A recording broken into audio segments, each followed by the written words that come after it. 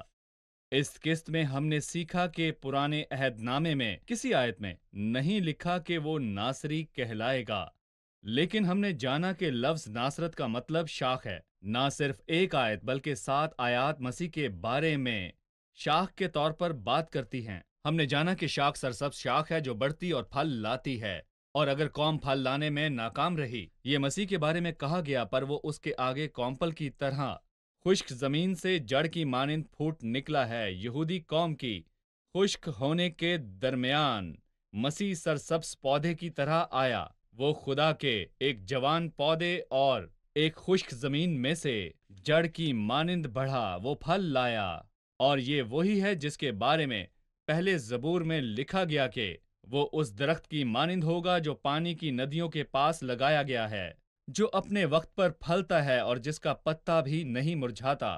جی ہاں، خداوند کی مرضی اس کے ہاتھ کے وسیلے سے پوری ہوگی۔ عزیزو، آپ کی زندگی تب تک سیدھی نہیں ہوگی اور پھل نہیں لائے گی جب تک آپ مسیح کے پاس نہیں آتے اور خدا سے نئے سرے سے پیدا نہیں ہوتے اور مسیح سے تعلق نہیں بناتے۔ یسوع بھی ناصری کہلایا جس نے لوگوں سے تانے سنے۔ اس میں کچھ خوبصورتی نہ رہی تھی کہ لوگ اس کی خواہش کرتے۔ وہ مرد غمناک اور رنج کا آشنا تھا، لوگوں نے اسے حقیر جانا اور رد کیا، لیکن آسمان نے اس میں زبردست خوبصورتی دیکھی۔ ہم بھی ایمان کے ساتھ دیکھتے ہیں کیونکہ ہم نے اسے قبول کیا، کیونکہ وہ نجات دہندہ ہے۔ ہم اس کی طرف اشارہ کرتے ہیں اور تمام لوگوں سے کہتے ہیں کہ وہ ہمارا پیارا دوست ہے، وہ ہمارا دوست ہے، وہ ہمارا خداوند ہے، وہ ہمارا مالک ہے، وہ آدمی کے بیٹوں میں سے سب سے خوبصورت ہے۔ میں آپ کو دعوت دیتا ہوں کہ یسوع کو اپنا شخصی نجات دہندہ قبول کریں۔